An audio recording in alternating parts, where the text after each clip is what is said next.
exciting week of region play is in the books, and we've almost reached the halfway point of the high school football regular season. So we'll break it all down. We got a non-region week this week. This is the Under the Lights podcast presented by KEYSYS. I'm Kyle Parmley, joined today by Homewood head coach Ben Berguson. Coach, thanks for joining me today. You guys off to a pretty good start, I see. Good. Yeah. So it's 5-0's. I mean, that's where you hoped you would be at this point. Yeah. How the guys been playing? Really well. I mean, I can't say enough about how our defense is playing right now. I mean, our front seven's been playing really well, and Caleb Carson's, just been playing with such confidence. So our offense has been playing really well also. Yeah. So week 5 in the books. For a full recap and breakdown, check out the Under the Lights postgame show on our YouTube channel.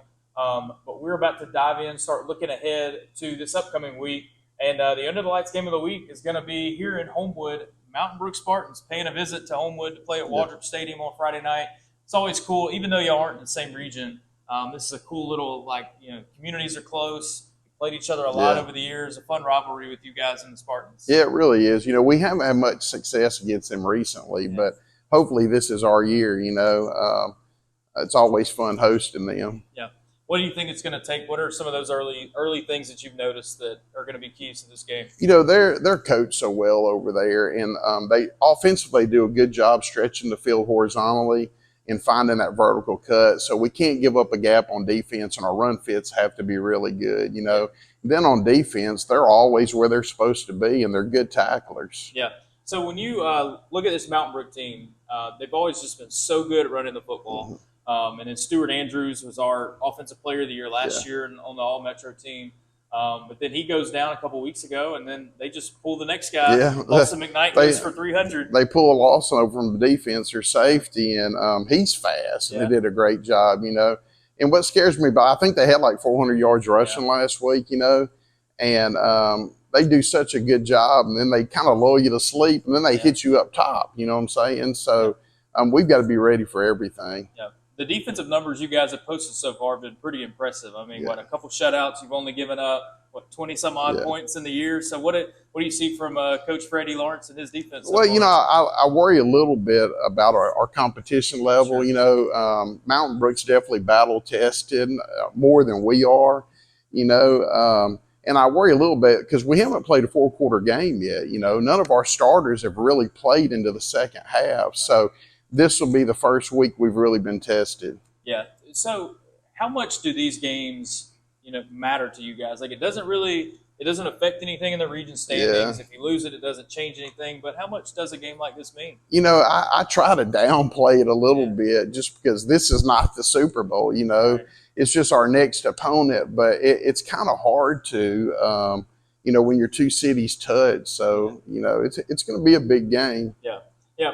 Now, when you kind of take a stand at the midpoint of the year, this is probably going to be the best team you guys have played so far. What do you need to keep seeing to feel like the second half of the season is going to set you guys up for a big run? Just the confidence we're playing with right now, and we want to go into that next game, with a lot of confidence. So, I mean, this game's important. Yeah.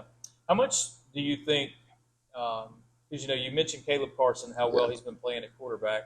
But when you look at the stat sheet every week, there's a lot of guys getting their hands on the football, getting to experience some success. How much have you enjoyed seeing, several running backs, several receivers get in the mix? It's really cool. I mean, we're spreading the wealth. Tamon Felton's had an awesome year stretching the field vertically. David Walden's, you're just your typical scrappy Homewood receiver. We've got 3 really good running backs, and Davis Griffin and Chappie and Reed. I mean, they're all just doing a really good job. And you've always got to, prepare for our 2 tight ends. Hayes DeCoudris and JT Watts have just done an outstanding job, and our O-line's really gelling. Yeah. What do you think Caleb is the best at right now at quarterback? Just his confidence level. He plays with such poise, and he sees the field, unbelievable, running the ball or throwing. Yeah.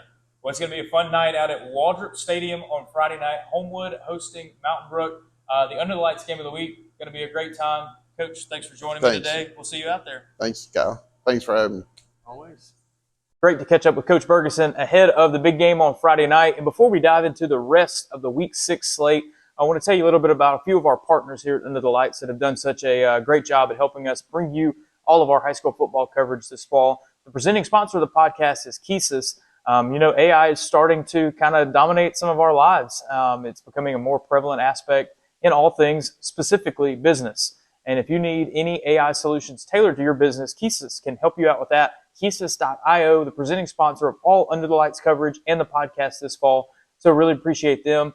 And then it's cool to have two of our schools playing each other this Friday night. Homewood, all of our Homewood football coverage this year has been brought to you by our friends over at The Edge. Just a vibrant space for food, fun, and community in Homewood, suitable for the entire family. They've got live events each week. There's an outdoor food hall, and it's right off Green Springs. Visit their website at theedgehomewood.com for more information on those guys. And then when it comes to Mountain Brook, Gun Dermatology, the name that has sponsored our Mountain Brook football coverage for several years, 2 locations in Mountain Brook. They'll take care of your skincare needs. That's Gun Dermatology. All right. And when we talk about our game of the week, a Homewood and Mountain Brook game this week, Hoover Steaks and Wines, they are the place to go for a gourmet grocery store, Southern hospitality, a gathering spot for friends and families. That's Hoover Steaks and Wines over there in Hoover. All right, so let's start. We got a big game on Thursday night. Clay Chalkville is hosting Thompson. This is a game that pits 2 teams that are no stranger to the state championship. Clay's been one of the top 6A programs, Thompson one of the top 7A programs for years. In the last couple of years these teams have played, it has been a doozy. 2 years ago, you may remember the viral clip of offensive lineman Shaq McCroy catching a 2-point conversion pass and just swatting defenders all the way into the end zone. That was Jalen Mbakwe's team at quarterback that led the Cougars to the big win. And then last year, Clay Chalkville wins again. So the Thompson team is not used to losing to many teams, and Clay Chalkville has gotten them each of the last 2 years. This game is going to be out at Cougar Stadium. So Clay Chalkville gets to host Thompson this year. Thursday night, Clay Chalkville hosting Thompson. Going to be a really big game. I'm going to be out there for that one as well. 2 of the best teams in the state, regardless of classification, going after it. Should be a really fun night out there in Clay. And then on Friday night, like we mentioned earlier, this is the non-region week. So a lot of teams, there's a couple taking some open weeks, their bye dates, but also some non-region matchups. Cool to get to see some teams play some teams that you don't necessarily get to see these matchups all the time. And we'll start with the Hoover Bucks. They are heading to Parker, and they've got their hands full because this Parker team, they're the defending 6A champs, and they're the number 1 team in 6A and have been from the start of the year. And this Hoover team, man, we started to think we were leaving them for dead last week. Prattville jumped out on the Bucks 20-0 before Hoover rallied and just dominated the last 3 quarters of that football game to win 48-23. So it was a little dicey for Hoover at the start, but they really got it together and cruised to the victory. But I will say, against this Parker team, they're going to have to avoid that disastrous start that we've seen against Hillcrest and against Prattville last week. Hoover cannot do that if they want to win this game against Parker. Parker came into the Hoover Met last year and beat the Bucks. So this Parker team does not lack for confidence, and they know they can beat a 7A team like Hoover. So Hoover will be needing to go into Major Brown Memorial Stadium and play a really good football game in order to get this non-region win. And when we talk about our Hoover football coverage, we want to thank our friends at Southlake Orthopedics. Less pain, more living. All right, John Carroll, that's where I was last Friday night. It was a really cool night at Pat Sullivan Field. They unveiled the Jumbotron. They've done such a good job of welcoming back boosters, alumni. I mean, they're really starting to do some cool things over at John Carroll. If you haven't checked out the facility, every time I go over there just seems to be a lot more that is being done. They're renovating the field house. There's just a lot going on, a lot of improvements being made over there. So like I said, this will be the second straight week that you get to see the Cavs play at home. They're hosting Montevallo in a non-region game. And this will be a chance for John Carroll to get some confidence. They're nursing some key injuries. Last week, Alex Playa, standout linebacker, was out. Bo Burke, big-time offensive lineman, he was out as well. And that really hurt them in the loss against Ramsey. They held it close for a half, but then the second half, Ramsey just kind of overwhelmed them. But this would be an opportunity. Montevallo does not have a win this year. John Carroll won this matchup a year ago. Good opportunity for the Cavs to get a win and build some confidence as they head into the second half of region play. And all of our Cavaliers football coverage this year brought to you by Barlow Wealth Advisory Group. They offer a lot of things that you wouldn't expect out of a firm like theirs, so go check them out. barlow-wag.com. That's Barlow Wealth Advisory Group.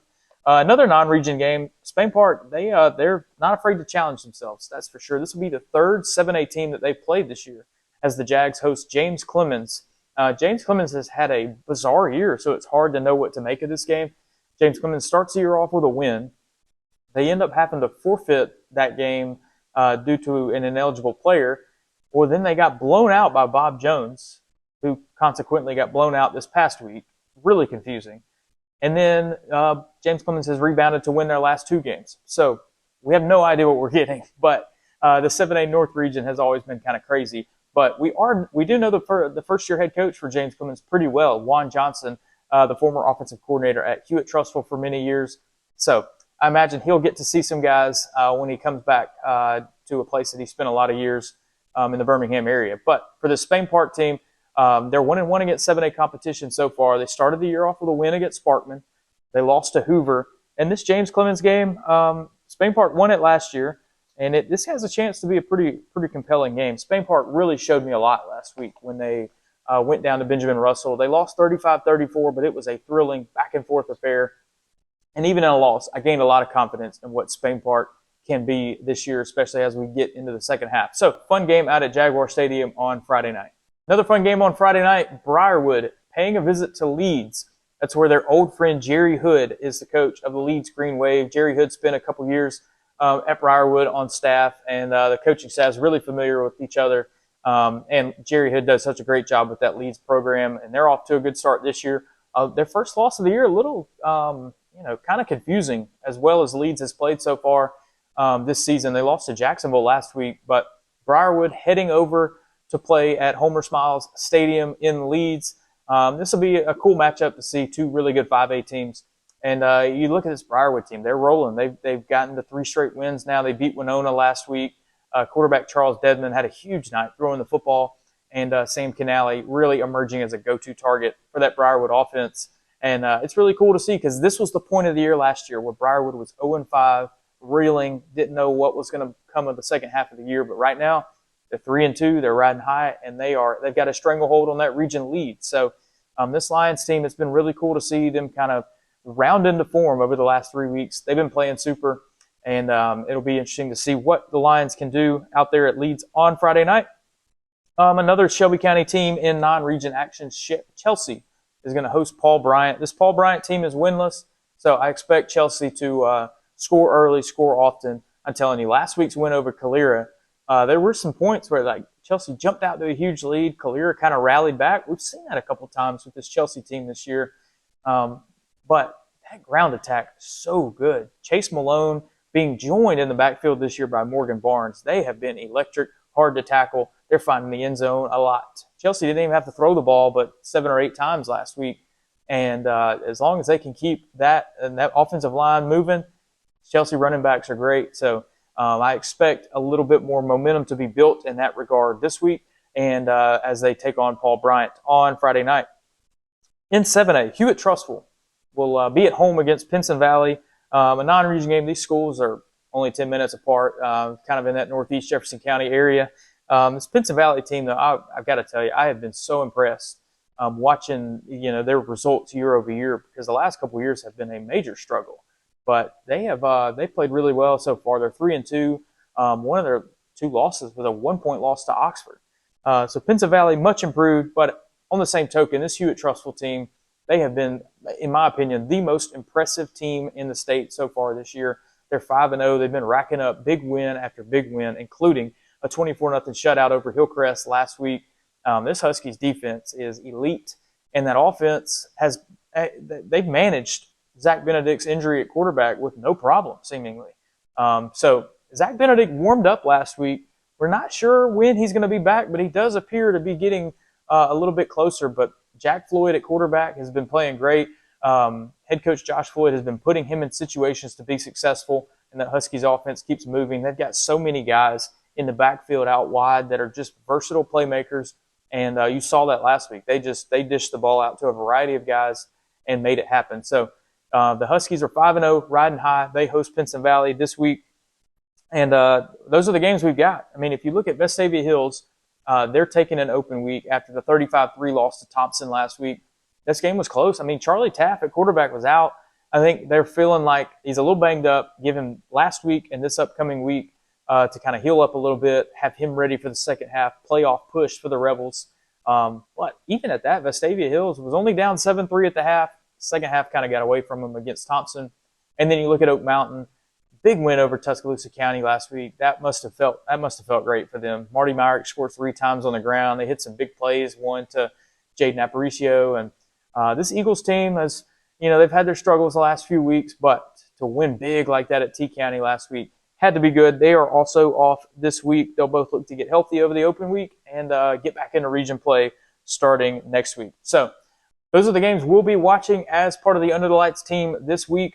It won't be long. I mean, just you get back into region play next week, and then you really start to hammer down playoff scenarios, who is looking like they're going to be in, who's looking like they're going to be able to host some first-round playoff games.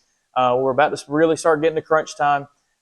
Teams are really looking around into form, either using this non-region week to get healthy or to hopefully continue building some momentum. So we've seen a lot of really cool things so far, and we know we will continue to see really cool things.